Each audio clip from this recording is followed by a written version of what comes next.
கிறிஸ்துவுக்கு அன்பான தேவனுடைய பிள்ளைகளை ஆண்டவரும் உலக இரட்சகருமான இயேசு கிறிஸ்துவின் இணையற்ற நாமத்தினாலே உங்கள் யாவரையும் வாழ்த்தி ஆசீர்வதிக்கிறேன்.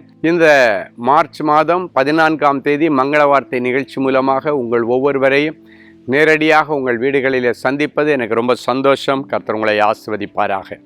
இன்றைக்கி ஆண்டவர் உங்களுக்கு என்ன மங்கள வார்த்தை வச்சிருக்கிறார் எடுத்து வாசிக்கலாமா? உபாகமத்தின் புஸ்தகம் 31ஆம் அதிகாரம் 8வது வசனம் இப்படியாய் சொல்லுகிறது, கர்த்தர் தாமே உனக்கு முன்பாக போகிறவர், அவர் உன்னோடே இருப்பார். இன்னைக்கு ஆண்டவர் உங்களை பார்த்து சொல்றாரு, கர்த்தர் தாமே உங்களுக்கு முன்னே போவார். ஆண்டவர் உங்களுக்கு முன்னால போனா என்ன பிளஸ்ஸிங், என்ன நன்மை.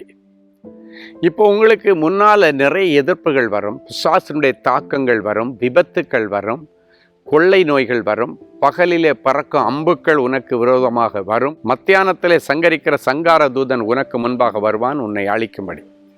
அப்போ இப்படிப்பட்ட நேரங்களிலே கர்த்தர் உங்களுக்கு முன்னால் போனால் அவர் இந்த எதிர்ப்பின் கிரியைகளையும் அழிவின் கிரியைகளையும் அழித்து உங்களுக்கு சமாதானமாய் வழிவிடுவார். வழி பிறக்கலை அப்படின்ற இடத்துல இனி வழி திறக்கப்படும். கர்த்தர் உங்களுக்கு முன்பாக போகிறவர். அவர் முன்னால் போயிட்டு அவர் உன் கூடவே இருப்பேன்னு சொல்கிறார். அப்போ ஆண்டவர் உங்கள் கூட இருந்தால் எந்த கிரியைகளோ கொள்ளை நோய்களோ உங்களை அழிக்க முடியாது. அன்றைக்கு மார்த்தாள் மரியாள் லாசர் மரித்து அடக்கம் பண்ணப்பட்டதற்கு பிறகு இயேசு வரும்பொழுது இயேசுவிடத்திலே சொல்லுகிறார்கள், ஆண்டவரே நீங்கள் மட்டும் இங்கே இருந்திருந்தா என்னுடைய சகோதரன் மரித்திருக்க மாட்டான். அதான் உண்மை. ஆண்டவர் இல்லாத நேரம் பார்த்து அந்த காரியம் நடந்தது. ஆனால் அது தேவனுடைய நாம மகிமைப்படும்படி நடந்தது. அதுதான் உண்மை. இந்த நாளில் ஆண்டவர் சொல்கிறாரு, ஆண்டவர் உங்கள் வாழ்க்கையில் இல்லாத நேரத்தில் தான் பிசாசானவன் அழிவுகளை கொண்டு வருவான். பைபிளில் பார்த்தீங்கன்னா கர்த்தருடைய ஆவியானவர் சவுலை விட்டு எடுக்கப்பட்ட பொழுது ஒரு பொல்லாத ஆவி அவனை பிடித்து கொண்டதாம். அப்போ ஆண்டவர் இல்லைன்னா உன்னை எளிதாக அடுத்தவர்கள் வென்று விடுவார்கள். ஆண்டவர் உன் கூட இல்லைன்னா எளிதாக உன்னை அழித்து விடுவார்கள். எனவே தான் இந்த வசனத்திலே கர்த்தர் உங்கள் முன்னே போவார், அவர் உங்களோடு இருப்பார். அப்படின்னா யாரும் உங்களை அழிக்க முடியாது, சிதைக்க முடியாது, யாரிடத்துல நீங்கள் தோற்று போக மாட்டீங்க. இந்த வார்த்தையின்படி இனி உங்கள் வாழ்க்கையில் தோற்று போகாதபடி ஜெய கிறிஸ்துவை உங்கள் கூடவே வச்சுக்கோங்க. போகிற இடத்துல எல்லாம் ஆண்டவரை முன்னால் அனுப்புங்க.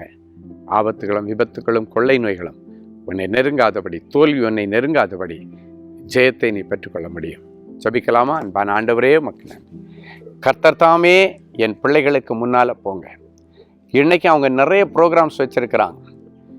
இன்னைக்கு பிறகு என் பிள்ளைகளுடைய டெய்லி அஜெண்டாவை நீங்களே ஃபிக்ஸ் பண்ணுங்கள். இத்தனை மணிக்கு இங்கே போகலாம், இத்தனை மணிக்கு இங்கே போவோம். என் பிள்ளைகளோடு நீர் இணைந்து கொள்ளும். டெய்லி அஜெண்டா, டெய்லி ப்ரோக்ராம் நீரே என் பிள்ளைகளுக்கு வகுத்து கொடுப்பீராக. ஏன்னா நீங்கள் என் பிள்ளைகளுக்கு முன்னே போகணும், அப்போ தான் அழிவு வராது. நீங்கள் என் பிள்ளைங்க கூட இருக்கணும், அப்போ தான் வெற்றி கிடைக்கும். எனவே இனி நீங்களே எங்களுடைய வாழ்க்கையில் எங்களுடைய agenda, daily program, daily work, daily டியூட்டிஸை எங்களுக்கு அசைன் பண்ணி எங்கள் கூடவே இருந்து எங்கள் முன்னால் போய் அவற்றை நிறைவேற்ற நீர் உதவி செய்வீராக. காலையில் இத்தனை மணிக்கு இங்கே, இத்தனை மணிக்கு இங்கே, இது முடிச்சிட்டு இது என்று சொல்லி நித்தமும் எங்களுடைய ப்ரோக்ராமிலே ஆண்டவருடைய நடத்துதலும் ஆண்டவருடைய கிருபையும் எங்களோடு கூட தங்கி இருப்பதாக. எங்களோடு கூட நீர் இணைந்து கொள்ளும். ஆண்டவரே, நாங்கள் உம்மோடு கூட இணைந்து ஓட ஆசைப்படுகிறோம் என்று நாங்கள் ஜெபிக்கிறோம். இது வந்த நாளைக்கு பிறகு அப்படியே நிறைவேறுவதாக. அதன் நிமித்தம் இவர்கள் போகிற காரியங்கள் எல்லாம் என் பிள்ளைகளுக்கு வாய்க்கட்டும். போகிற இடத்திலெல்லாம் நல்ல செய்தி உண்டாகட்டும். நீர் என் பிள்ளைகளோடு கூட இருக்கும் பொழுது அழிவுகள் வரவே முடியாது. ஆண்டவரே, கொடுமைகள் வரவே முடியாது. ஆண்டவரே, நீர் எங்களோடு கூட இருந்து என் பிள்ளைகளை காரிய சித்தி உள்ளவர்களாய் மாற்றும், சாமர்த்தியசாலிகளாய் மாற்றும், சாதனையாளர்களாய் மாற்றும். என் பிள்ளைகள் யார் முன்னிலையிலும் வெட்கப்பட்டுறக்கூடாது. தலை நிமிர்ந்து வாழ கிருபை செய். இயேசுவின் மூலம் பிதாவே, ஆமென்.